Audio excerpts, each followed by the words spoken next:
Are you wondering how to end a presentation properly, such that your audience will remember your talk and the content that you have delivered?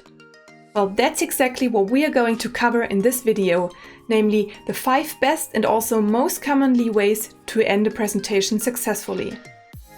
Any of these presentation endings will help you to improve your level of professionality, deliver more sticky presentations, and get your audience become more engaged. In addition, there will be 3 bonus tips for a perfect finish, so stay tuned.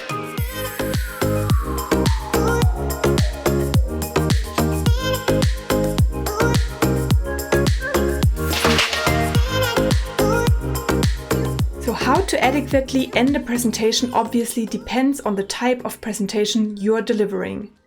Be it a keynote speech, a formal business presentation, a presentation in a steering committee for a project, a rather informal or even a final presentation at work, school or university. A proper ending of a presentation should always be tailored to your audience, as well as to the goals you are pursuing, such as informing, selling or requesting feedback. However, there are 5 ways to end a presentation professionally and that can be used quite generically. In the following, I will deep dive into each of those 5 alternatives and briefly explain in which situation to best use them and why. The first way to end a presentation is to summarize key takeaways. Usually, briefly summarizing your main messages and content that you have brought across in your presentation works great, regardless of the overall setting or audience. There are several reasons why you can, or rather should, summarize your key takeaways at the end of a presentation. First, you can reiterate all of your major messages that you want to deliver and again underline their importance. Second, by summarizing all the main statements, ideally on only one single slide at the end, you can link them, highlight any interdependencies, and thereby create a bigger picture. And finally, by creating such an overall view on your content, you make it a lot easier to grasp and stick in the heads of your audience. However, you should make sure to only summarizing the key takeaways in a very brief and crystal clear manner, meaning no long sentences in small font size, but rather very short statements or even selected meaningful keywords, for example, in bullet form or visualized in a graph. Second, you can end a presentation by a recap of your opening. Some presentations might start with an opening statement, such as an anecdote, a small personal story, a statistic, or the current project timeline. All those openings have one goal, namely to grasp the attention of the audience and make them listen up, make them focus and only focus on your presentation and what you're saying. In case you have started with one of those openings, a good way to end your presentation is to recap or complement what you have said in the beginning. Doing so, you will close the loop or hook and land what you have once opened and thereby satisfying your audience that it gets to know the end of your story as well. Having started with a statement or statistic at the beginning, you can in the end recap and ask the audience to remember the start of the presentation. In the meanwhile, your content should have complemented the story or added some more information to it. If you have shown a project timeline in the beginning, you can in the end again show the same or now an even more forward-looking timeline and thereby letting the audience know what to expect next or where the project is heading. To request a decision is another way to end a presentation.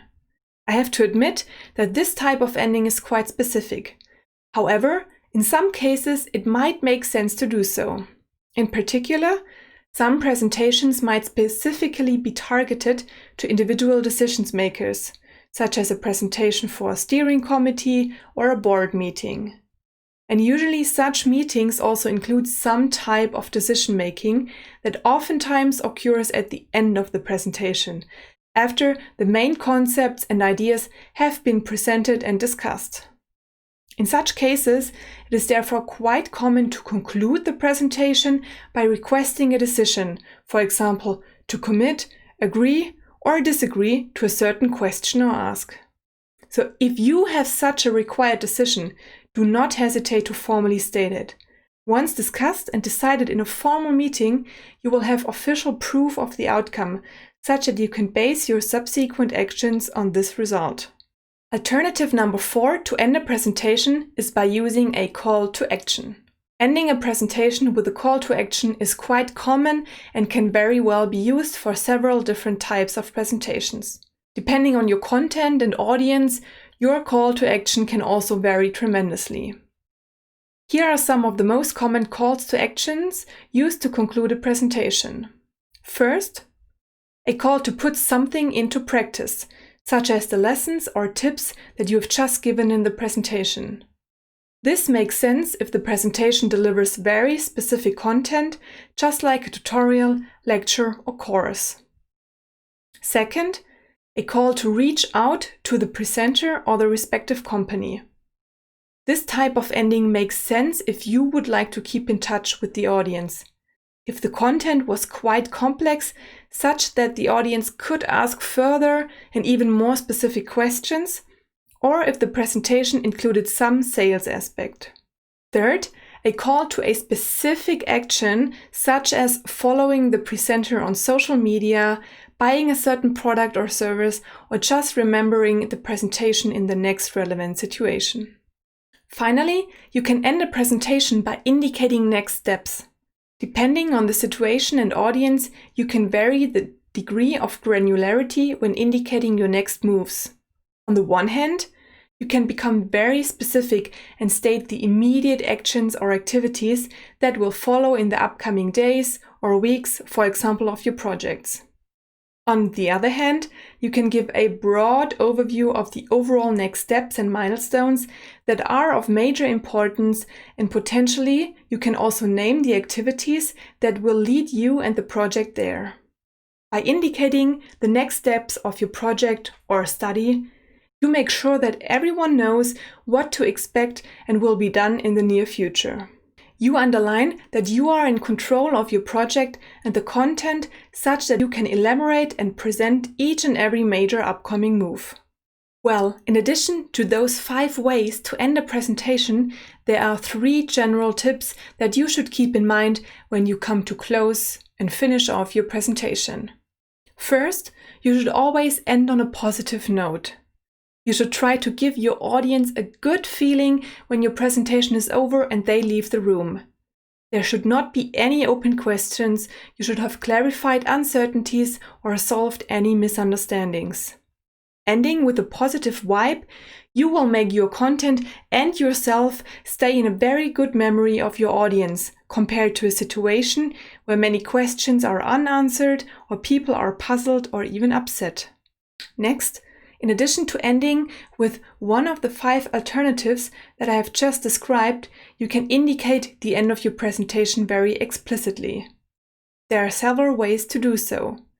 First, you can turn off the presentation for your final words or the conclusion. If there is no more slideshow or other visuals, the audience will automatically know that there is something different and focus on you to conclude. Alternatively, you can explicitly state that you are ending the presentation by saying things like, in conclusion, to wrap things up, in summary, or the like. And finally, you should try to adjust your presentation style when you come to an end. In particular, you should try to play with your tone, voice, pitch, such that people notice something has changed and comes to an end. This is very much a matter of practice. However, there are some things you can do and try out next time. Again, it depends on the topic and your audience, but overall, you can try to lower your voice such that the room becomes calmer. Also, slow down your speech and try to lower your pitch such that people will notice that the presentation comes to an end, just like the ending chapter in an audiobook. So that's it for now. Thank you so much for watching. I really hope you got a lot out of it, and I'd love to know what you think. So leave a comment or write me a message, and don't forget to subscribe.